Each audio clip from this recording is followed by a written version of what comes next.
Yo, what's up, homies? Is hating.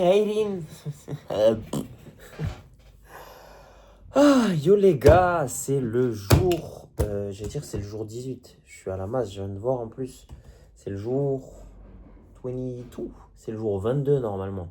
Attends, j'aime bien vérifier, être sûr de ce que j'avance. C'est important. C'est important, affichez votre chaîne, dépêche-toi. Non. Ok, c'est le jour 22. C'est le jour 22. J'espère que vous allez bien. J'ai culpabilisé hier. J'ai culpabilisé hier de ne pas tourner le, le jour 22 du coup le soir. Mais je me suis dit en fait, là je suis dans un rythme matinal. Donc je me lève le matin. Bon, je ne l'ai pas tourné le matin. Là il est 2 h de l'après-midi, mais on s'en fiche. Je suis dans un rythme matinal. Pourquoi je ne tournerai pas les vidéos le matin à la première heure, comme ça, tranquillement. Et ça changerait rien, ce serait même pareil, tu me diras. Et surtout que là, le soir, hier, frérot, j'avais une tête comme ça, donc ça sert à rien de venir pour parler pendant un quart d'heure et répéter des conneries alors que je suis bousillé. Euh, voilà.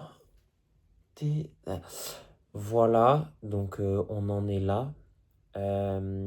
Hier, un peu de prospection. Hier, c'était rush, vous verrez dans l'épisode. Hier, un peu de prospection. Aujourd'hui, je suis tranquille, je suis tout seul au bureau. Ça fait un moment que j'ai pas été tout seul comme ça. Donc cet après-midi, là, j'ai les darons à voir. On a des trucs à régler. On est revenu dans des temps un peu durs, frérot. Voilà, les comptes, frérot, c'est la guerre, frérot. C'est la guerre. Les comptes, ils sont à sec, à sec, à sec, à sec, frérot. C'est très dur. Bref, là n'est pas le sujet. Mais je vais me mettre dessus là après. Il faut impérativement que je sorte ces vidéos parce que là je crains. Euh, voilà, c'est à ça que je pensais hier et je voulais en parler. Je me suis dit là ça fait 22 jours. Ok, je suis en rythme. Ok, il y a une vidéo qui sort tous les jours.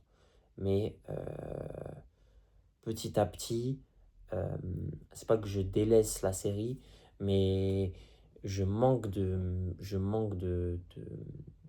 rigourosité. Je manque de rigueur, je manque de rigourosité. Attends, j'ai même envie de voir si ça se dit rigourosité. Rigourosité.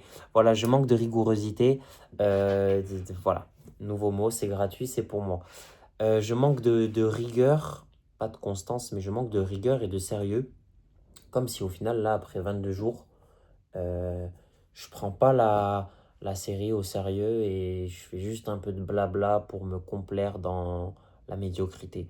Ce que je n'aime pas, et je suis le produit, je suis, euh, je suis mon propre produit de consommation parce que il y a longtemps, j'avais fait une vidéo là-dessus.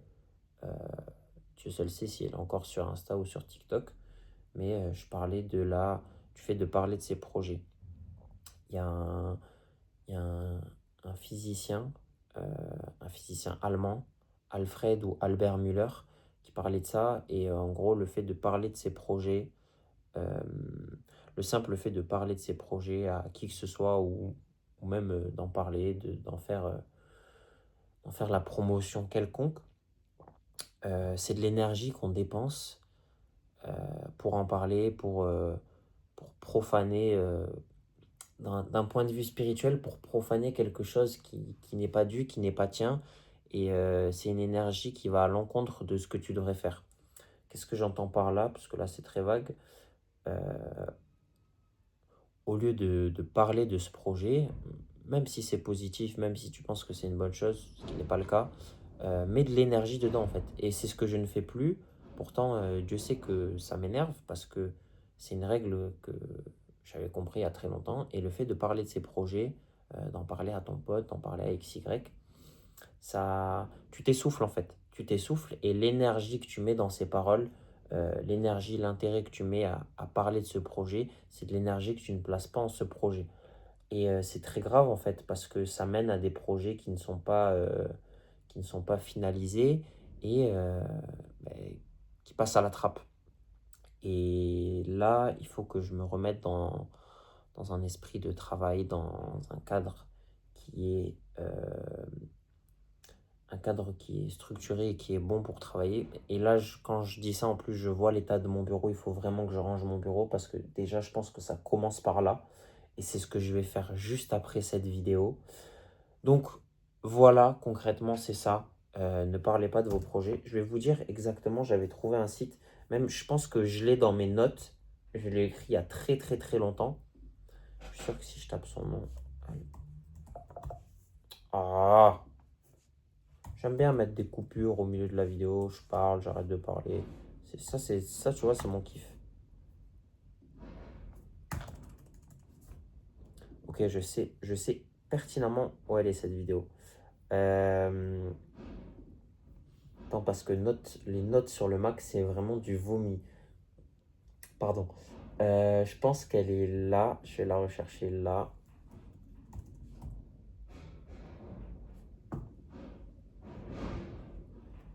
Voilà, c'est pas Alfred, c'est pas Albert, c'est André Muller. Et d'ailleurs, j'avais écrit un script.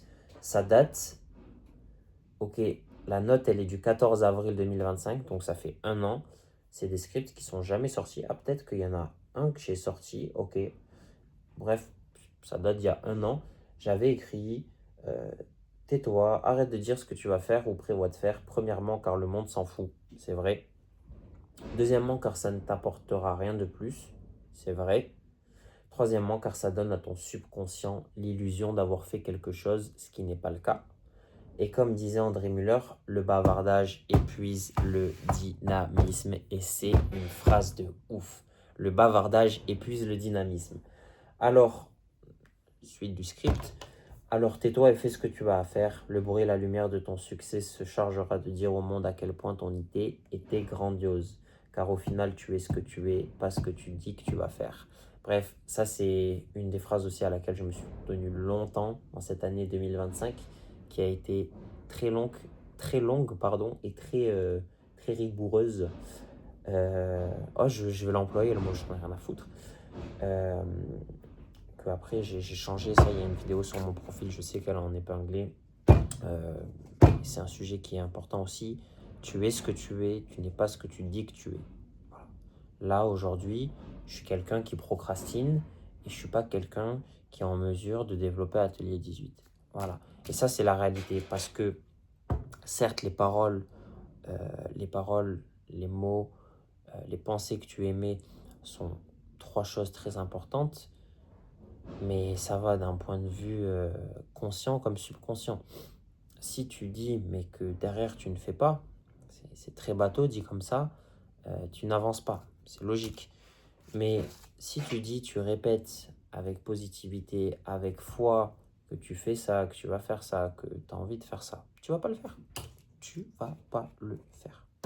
Et à l'inverse, et là où la psychologie entre guillemets s'inverse, c'est que quand tu dis que tu es quelque chose, imaginons demain, je vais vous donner un exemple et je vais schématiser pour que vous compreniez avec un exemple très précis qui m'a concerné pendant un certain moment.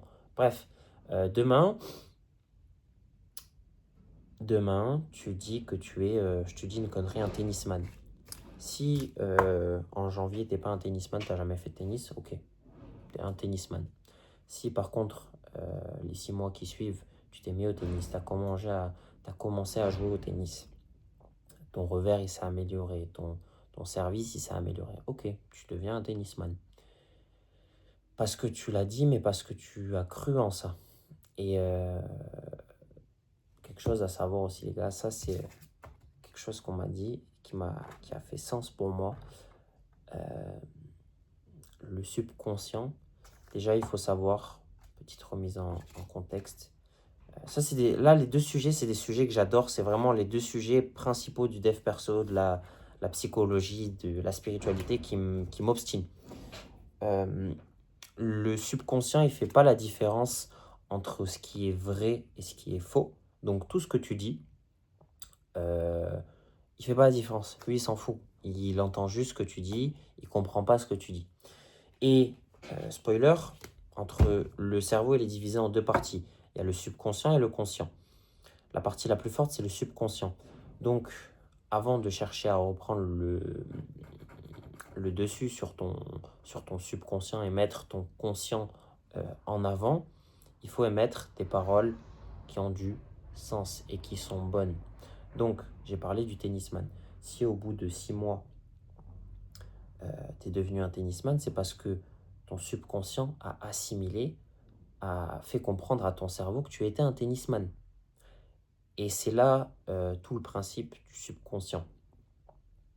Et l'exemple que j'ai à mon égard, et là on sort du fait de devenir on sort du fait de devenir quelqu'un et d'espérer ou de, j'ai pas le mot, de vouloir devenir quelqu'un, on va dire. À une époque, je sortais. Et j'ai commencé à sortir, c'est quoi ça, en juillet, en août 2023, en septembre 2023. Première fois que je bois de l'alcool, c'est avec mon pote Mathieu, mon meilleur ami Mathieu. Et on boit et tout. Et avant ce soir-là, c'était le 1er septembre 2023. Avant ce soir-là, j'ai jamais bu, j'ai déjà bu de l'alcool, mais ça me faisait peur. J'avais ce blocage qui me disait, ah, si je bois, je vais être bourré, tout ça. J'avais vraiment ce blocage-là. J'étais petit quand même, hein. J'étais petit. Et la première fois qu'on boit, wow, et tout, l'endorphine, la sérotonine, la dopamine, tout mélangé comme ça en une demi-heure. L'autre, il a bu 3 gorgées, et fiou, j'étais comme ça là-bas. Les vidéos en témoigneront. Bref, c'est pas le sujet. Ensuite, on est sorti ce soir-là. On a continué à sortir. J'ai continué à boire après par la suite. À la différence, c'est qu'autour de moi, les gens aussi ils buvaient. Donc, t'es pas dans un... Si, c'est un cercle vicieux parce qu'on parle d'alcool, mais c'est un cercle vicieux parce que tu reproduis de ton environnement. Donc, tu reproduis ce que tu vois. Tu vois, les enfants, ils reproduisent ce qu'ils voient... ce qu'ils voient chez eux à l'école. C'est très connu, c'est véridique, c'est un principe de psychologie, c'est logique. Tu reproduis ce que tu vois quand tu es un enfant. C'est pour ça d'ailleurs qu'on dit tout ce qui sort de la bouche des enfants, c'est vrai. C'est vrai. Parce que les enfants, ils n'ont pas de filtre. Bref, on n'est pas là pour parler de ça. On est là pour parler du sujet initial. Du coup, j'ai commencé à boire de l'alcool, j'ai continué à boire de l'alcool, et après, j'ai commencé à émettre une phrase. Ouais, mais si je bois pas, je peux pas sortir, je peux pas m'amuser. Et pourquoi je vous ai dit que ça marche dans un sens, mais ça marche dans l'autre? Je vous ai donné l'exemple précédent. Ça marche pour dire que tu peux devenir quelque chose, mais ça marche aussi quand tu commences et quand tu es déjà dans une certaine situation, quand tu es déjà quelque chose. Et j'ai commencé à répéter ça, en actionnant, en faisant l'action de boire, de continuer à boire et de sortir. Donc au bout d'un moment, comme j'ai dit, le cerveau, il ne fait pas la différence. Que ce soit vrai, que ce soit faux, que ce soit juste, il en a rien à battre. Donc, qu'est-ce qui se passe?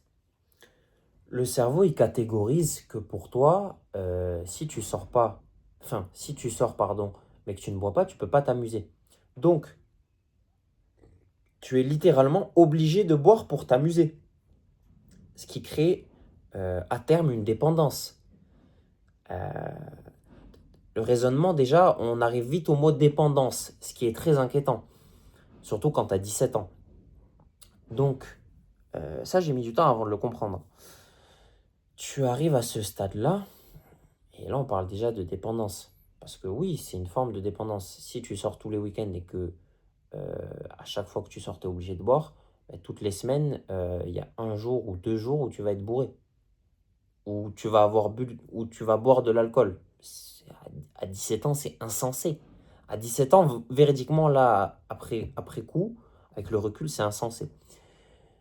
Et même si tu bois pas beaucoup, même c'est pareil.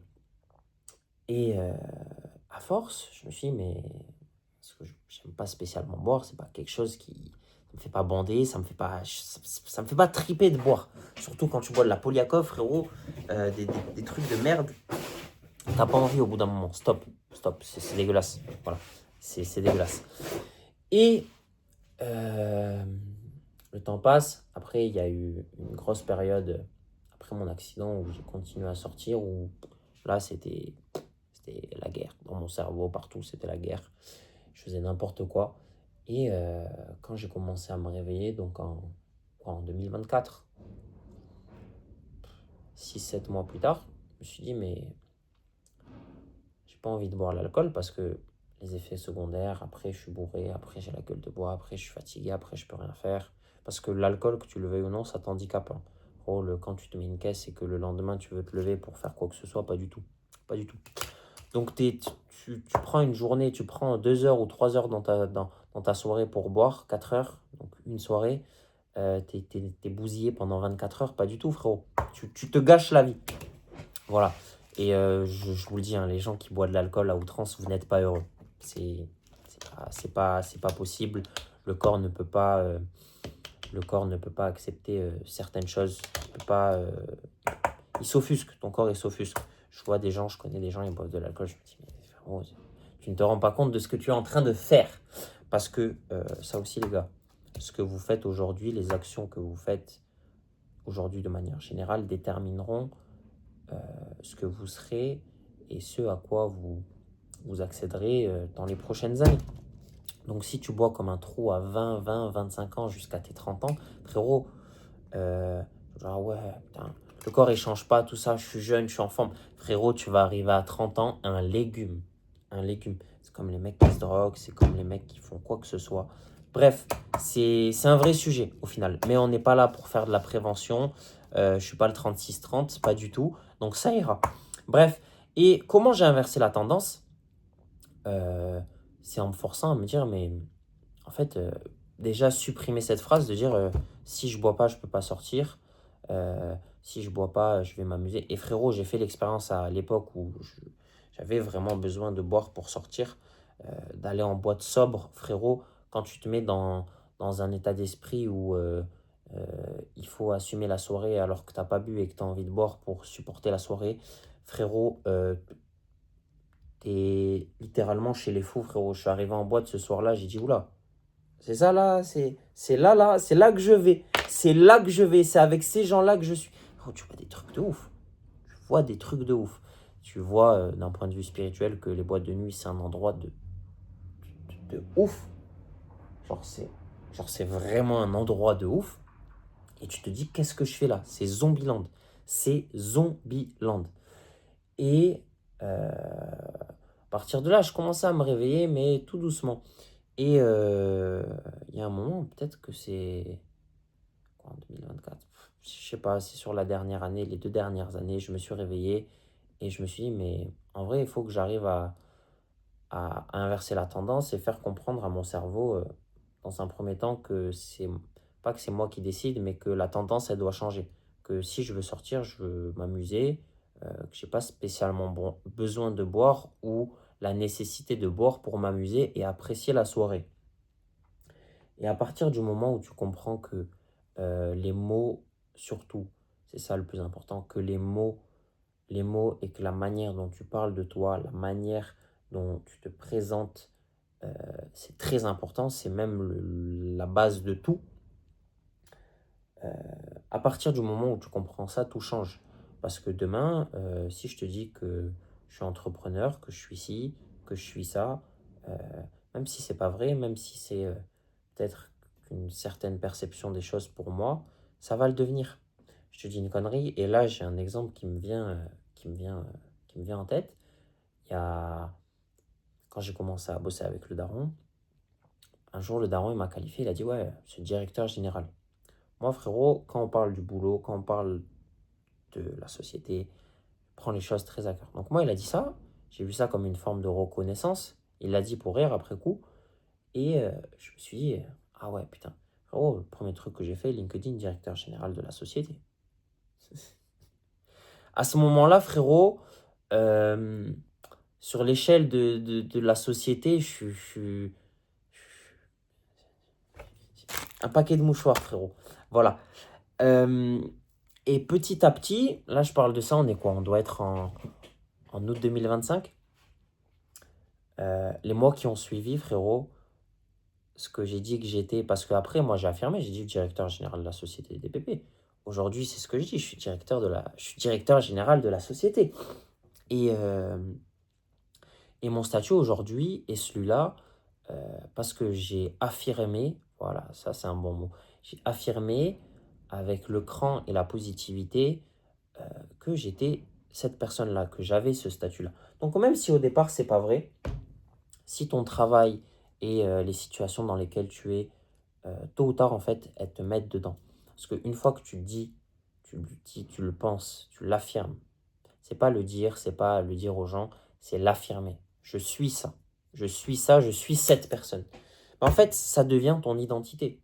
Tu vois, si je te dis que moi je suis 18, tôt ou tard je suis 18. Parce que c'est mon identité. J'affirme que je suis 18. Si je te dis que je suis Alexandre, que cette version-là, cette version de moi, c'est Alexandre, c'est parce que c'est mon identité. C'est ce personnage, c'est cette version de moi, c'est ces moments avec moi, c'est ça.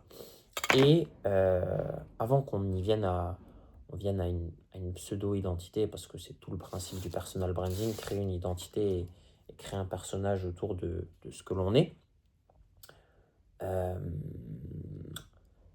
c'est là que j'ai compris que tu peux dire autant de choses que tu veux, mais c'est encore un autre sujet qui est très divers, mais qui est au final très important.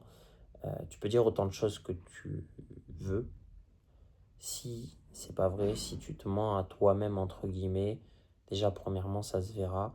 Et deuxièmement, comme dit, ça se finalisera pas. Là, aujourd'hui, hein, je vous dis la vérité, hein, et je le pense sincèrement, c'est pas pour me jeter, c'est pas pour être, faire le bon samaritain. Si demain, Atelier 18, il n'y a rien qui se débloque, il n'y a rien qui avance, il n'y a rien qui se fait, c'est parce que j'ai trop parlé de ça. C'est parce que j'ai trop parlé de ça. Le fait de trop parler, comme il a dit là, André, ce bon vieux André, il a dit le bavardage épuise le dynamisme et tout prend son sens. Si demain, Atelier 18, il n'y a rien qui se passe, c'est à cause de ça. Parce que j'ai commencé à parler, j'en ai parlé autour de moi, ici et ça. Alors que j'aurais juste dû me coller sous mes vieux post-it et commencer à bosser. Et, euh, et c'est pour ça que le bavardage épuise le dynamisme. Je reviens aussi au sujet d'affirmer, les affirmations positives. Dire je suis quelqu'un de fort. Tu vois, là, en ce moment, je suis dans un état d'esprit où je me suis perdu, je cherche confiance. Je, tu vois, même là, dire ça de moi, ça me paraît spécial, ça me rend perplexe. Alors que à une époque, il y a un an et demi, c'est ce que je pensais. Je me disais, je suis fort, je suis quelqu'un de fort. Voilà. Et ça, c'est très important. C'est pas de l'ego, c'est pas de la surconfiance, de la surestime, c'est des affirmations. C'est important d'affirmer des choses positives à son égard. Voilà. Quand tu dis à une personne que tu l'aimes, c'est une affirmation positive. Cette personne, elle est enchantée parce que tu l'aimes. Tu vois. Et hormis ce que ça crée chez toi, hormis ce que ça crée chez elle, ça, on s'en fout. C'est une affirmation positive. Et c'est très important, pardon, de s'entourer de gens qui sont positifs et qui t'apporteront de la positivité. Parce que gens positifs et gens qui t'apporteront de la positivité, c'est deux cas de figure. Voilà. Donc, moins de bavardage, plus de dynamisme. Bavardage et plus de dynamisme, on va rester sur ça. Je pense que ça va être le titre de la vidéo. Et deuxièmement, plus d'affirmations positives. Même pour moi, il faut que je me remette. Je suis une bonne personne, je suis fort, je suis quelqu'un de grand. C'est des mots, c'est des conneries. Je suis le meilleur. Je suis le meilleur. Quand tu dis, longtemps quand j'étais petit, et Marlon le sait parce que on le répétait pour rigoler, mais moi j'ai commencé à le prendre très au sérieux au bout d'un moment. Je disais comme ça tout autour de moi, t'es le meilleur. T'es le meilleur, mec. Je peux vous mettre une vidéo et je pense que si ce réel-là, il sort, je vais faire en sorte avec Atelier 18, vous allez voir que ce réel-là, là, ce moment, il va sortir. Et je vais montrer l'extrait où je dis, quand j'avais 15 ans, t'es le meilleur, mec. Comme ça, je parle. Et je le disais avec ironie. Et au final, les gens, ils s'apprécient parce que, stupides comme ils sont, euh, Marlon et moi, on sait que on se fout de la gueule de l'autre. Mais quand tu le dis à X ou Y qui a rien à voir, il croit que tu lui dis que tu es le meilleur en fait. Que lui, c'est le meilleur. Et, euh, et Et c'est là l'important, c'est là l'essentiel, c'est là où se trouve la positivité en fait.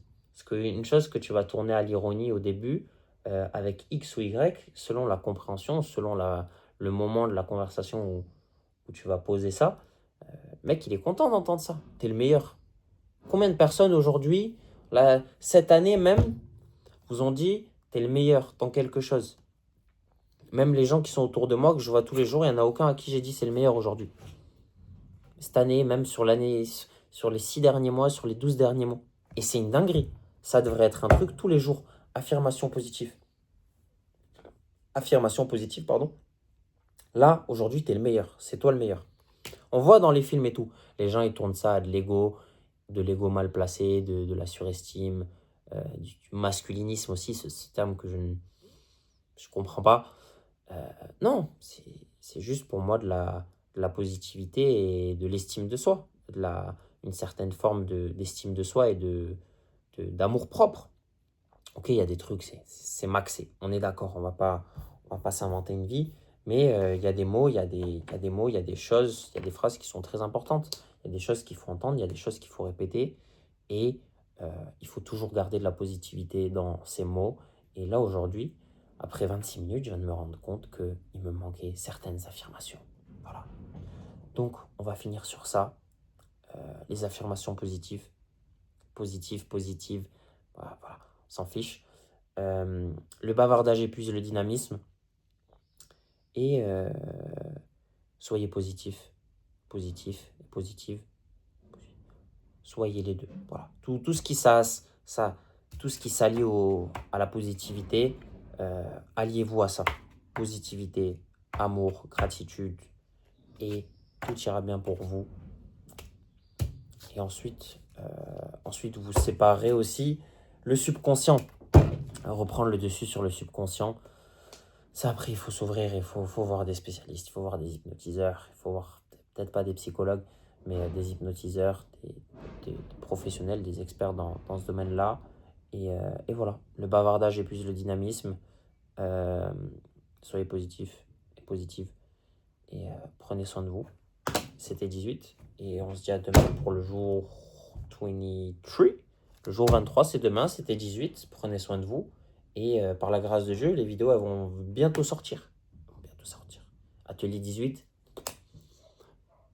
Ah, il y a le chien qui m'appelle, il faut que j'aille le chercher. C'était 18. Prenez soin de vous, les gars.